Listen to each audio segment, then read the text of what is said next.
Hello everyone, welcome back to another video. आज जैसे आपको ही पता है, आज आपका इग्नू का एग्ज़ाम हो चुका है। हम उसके आंसर की लेके आए हैं। बिल्कुल सभी क्वेश्चंस करेक्ट होने वाले हैं। बिना किसी झिझक के आप अपनी क्वेश्चंस मैच कीजिए और अपना स्कोर चेक कीजिए। सबसे पहले हम educational psychology, educational and general awareness के करने वाले हैं। फर्स्ट क्वेश्चन दे रखा है 5+3+4 curricular and pedagogical structure of school education is recommended by. किसके द्वारा रिकमेंड किया गया है? ये किया गया है NEP 2020 में दिया गया है, जिसमें 5 मतलब फाउंडेशनल है, 3 मतलब प्रिपरेटरी, नेक्स्ट 3 है मिडिल स्टेज एंड 4 है सेकेंडरी स्टेज। ये हमारा किस में दिया गया था? NEP 2020 में दिया गया था। इसका मकसद था एज अप्रोप्रिएशन कैरिकुलम और पेडागोजिकल प्रोवाइड। ठीक है। उसके बाद हमारा second question, who said by education I mean an all round drawing out of the best in child and man body mind and spirit.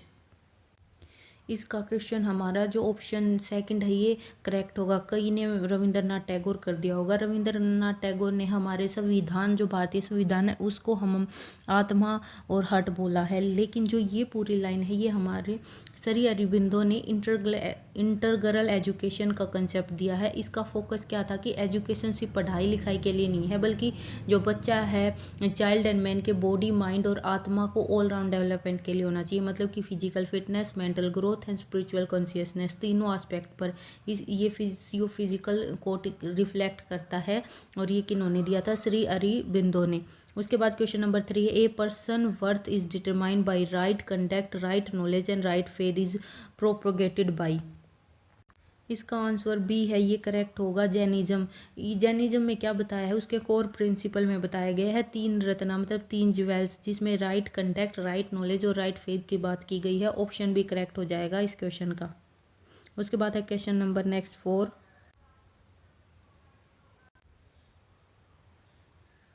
इसके बाद हमारा क्या हो जाएगा? जैनिज्म के बाद है question, in which year was the right education act in India notify. इसका ऑप्शन जो 4 है वो करेक्ट हो जाएगा। 2009 में जो राइट टू एजुकेशन है, जिसमें बच्चों को फ्री और कंपलसरी एजुकेशन की बात की गई है, 2009 में आया था। हमने बहुत बार जो मॉक टेस्ट है उनमें किया था। 2009 में आया था और 2010 में इसको इन्फोर्स मतलब कि लागू किया था। उसके बाद next, which among of the following is an informal agency of school. हमें ये बताना इनफॉर्मल एजेंसी कौन सी है। इनफॉर्मल एजेंसी कौन सी हो जाए? होम आंसर है इसका, करेक्ट हो जाएगा। स्कूल, कॉलेज, यूनिवर्सिटी, ये क्या हमारी प्राइमरी एजेंसी है एजुकेशन की। फॉर्मल एजेंसी कहाँ होती है? जो स्ट्रक्चर्ड एजुकेशन मिलती है, जैसे कि स्कूल, कॉलेज, यूनिवर्सिटी। इनफॉर्मल कहाँ होती है? जहाँ पर लर्निंग तो करते हैं, नेचुरली करते हैं, डेली लाइफ एक्सपीरियंस से, जैसे कि होम, फैमिली, पीयर्स, कम्युनिटी। उसके बाद है the 4-year integrated BEd programme was recommended by. ये भी आपको पता है, बहुत ही आसान क्वेश्चन था। NEP 2020 में 4-year इंटीग्रेटेड जो BEd है उसकी बात की गई है। इसमें क्या होता है, जो ट्रेडिशनल 2-year BEd है उसको 4-year इंटीग्रेटेड BEd प्रोग्राम में बदलने की सिफारिश की गई थी। इसका मकसद क्या था? जो टीचर है उनकी ट्रेनिंग स्कूल रेडीनेस के हिसाब से हो, थ्योरी प्लस जो प्रैक्टिकल है दोनों एक्सपीरियंस इकट्ठे हों। उसके बाद है क्वेश्चन,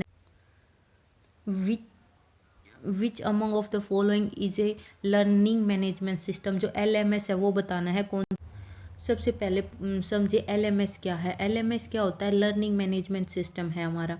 ये एक सॉफ्टवेयर या प्लेटफॉर्म है जहाँ पर कोर्स क्रिएट, मैनेज और डिलीवर किए जाते हैं। स्टूडेंट और टीचर के लिए ऑनलाइन लर्निंग, असाइनमेंट, टेस्ट और प्रोग्रेस ट्रैकिंग होती है। हमने LMS पर पहले मॉक टेस्ट में ये क्वेश्चन किया था, अगर आपको याद है तो। इसके जो आंसर हो जाएगा ऑप्शन जो 4 है, मॉडल हो जाएगा। क्यों? मॉडल एक लर्निंग मैनेजमेंट सिस्टम है जहाँ पर टीचर कोर्स डिजाइन करते हैं और स्टूडेंट ऑनलाइन सीखते हैं। ठीक है। नेक्स्ट क्वेश्चन क्या है? CCBYSA in open educational resources imply. इसका आंसर क्या हो जाएगा? Both attribution to the authors and share like. सबसे पहले समझे कि CCBYSA क्या है? कमर्शियल यूज अलाउंस चार्ज करता है। कमर्शियल यूज है, रिस्ट्रिक्शन नहीं है।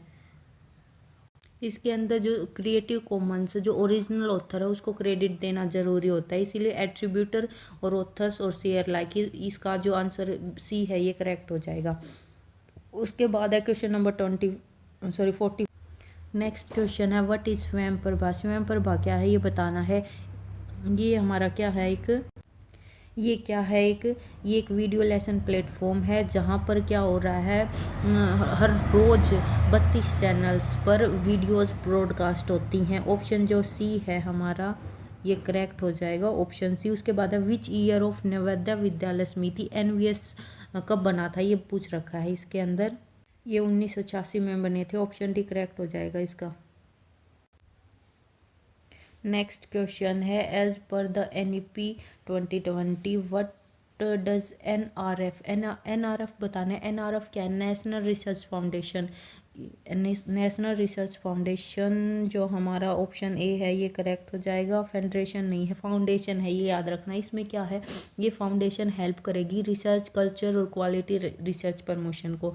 ठीक है, ये ऑप्शन 1 करेक्ट होगा इसमें। उसके बाद है who among the following is a propagator of pragmatic school of philosophy. Answer क्या हो जाएगा? John Dewey. जॉन डीवी ने क्या किया था? प्रैग्मेटिक स्कूल है फिलोसफी को, उनको प्रोपोगेट किया था। उसके बाद है हमारा question which education policy recommended 10 bagless day. इसका आंसर हो जाएगा NEP 2020। इसमें जो 5 साल तक है जो कि फाउंडेशनल स्टेज है उसमें 10 डे विदाउट बैग मतलब कि 10 बैगलेस डे की बात की गई है। ऑप्शन 3 करेक्ट हो जाएगा इसका। उसके बाद है next question which do not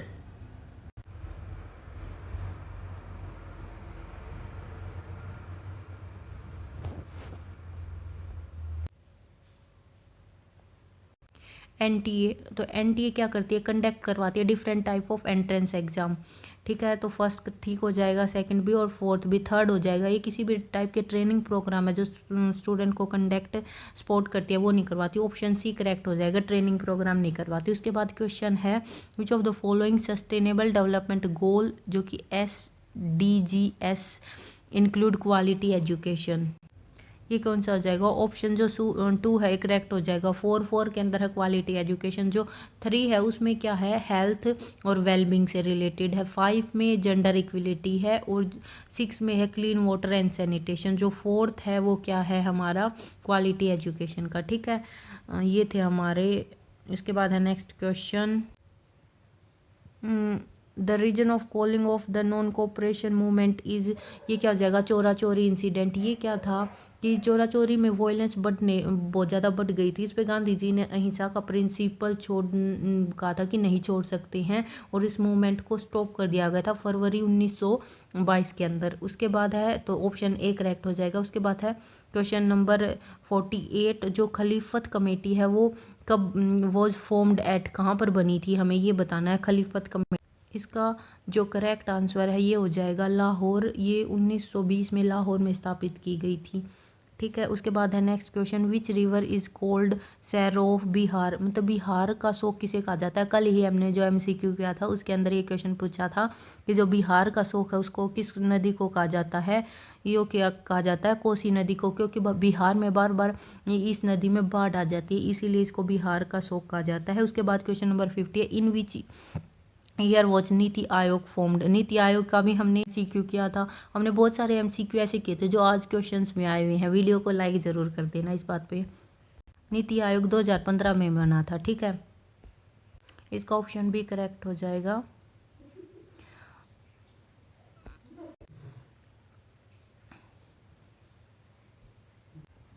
which is a correct statement relating to the concept of equality and equality. इसका आंसर जो ऑप्शन बी है ये करेक्ट है। Equality achieve through equity. Equity से इक्वेलिटी अचीव की जा सकती है। उसके बाद ये क्वेश्चन हमने कर लिया है। कौन सा ये बता रखा है कि NTA के अंडर नहीं आता, ये कौन सा जाएगा? Option C conduct training programme to support candidates. उसके बाद क्वेश्चन है इन which year was NITI Aayog form 2015 में हुआ था। उसके बाद है which among of the following is not a Panchayati Raj institution. हमें ये बताना है इनमें से कौन सा नहीं है। जो पंचायती राज इंस्टीट्यूशन या सिस्टम होता है इसके अंदर 3 टायर्स होते हैं। ग्राम पंचायत होती है, उसके बाद पंचायत समिति होती है, उसके बाद क्या होता है? जिला पार्षद। ये जो म्यूनिसिपल कॉर्पोरेशन है ये इसके अंडर नहीं आता, ये अर्बन लोकल बॉडी है उसके बाहर आता है। ये पंचायती राज से बाहर है। ऑप्शन जो 4 है ये करेक्ट हो जाएगा। उसके बाद है which among of the following is an example of ferrous metal. हमें फेरस मेटल का एग्जाम्पल बताना है। ऑप्शन क्या है? Copper, tin, lead and manganese. क्या होगा इसका आंसर क्या हो जाएगा, मैग्नीज। फेरस मेटल क्या होते हैं, जिसके अंदर आयरन प्रेजेंट होता है, और मैग्नीज क्या है, स्टील प्रोडक्शन में यूज किया जाता है। इसे फेरस मेटल की कैटेगरी निकाल ली जाती है, क्यों, आयरन क्या होता है, मैग्नेटिक होता है, इसीलिए ऑप्शन जो 4 है ये करेक्ट हो जाएगा। और कॉपर, टीन और लेड के अंदर आयरन नहीं होता। उसके बाद क्वेश्चन है, which among of the following is an accurate measure of central tendency, ये बताना है। इसका आंसर मीन हो जाएगा। मीन कैसे निकालते हैं, सम ऑफ ऑल ऑब्जर्वेशन, फिर डिवाइड में नंबर ऑफ ऑब्जर्वेशन होती हैं, ठीक है। तो ये क्या हो जाएगा, ऑप्शन 3 इसका करेक्ट हो जाएगा। उसके बाद है, every learner has the ability to construct their own knowledge, the statement is based upon the approach, किस अप्रोच के ऊपर बेस्ड है ये बेस है कंस्ट्रक्टिविस्ट अप्रोच के ऊपर। जो ऑप्शन 3 है इसका करेक्ट हो जाएगा आंसर। इसका आंसर होगा फर्स्ट ऑप्शन, जिसके अंदर क्या होगा, प्री स्कूल एजुकेशन 3 साल से लेकर 1 से 2 क्लास तक, 3 साल से लेकर क्लास 1, 1 और 2 तक, ये ऑप्शन 1 करेक्ट हो जाएगा इसका। उसके बाद है नेक्स्ट क्वेश्चन। ये थे हमारे एजुकेशन एंड जनरल अवेयरेंस के क्वेश्चंस। आप अपना स्कोर मैच कीजिए कितने बने हैं और कमेंट में ज़रूर बताएं। उसके बाद हम दूसरे सेक्शंस के क्वेश्चन आंसर के लेके आने वाले हैं। Thanks for watching. चैनल को सब्सक्राइब और वीडियो को लाइक कर लीजिए।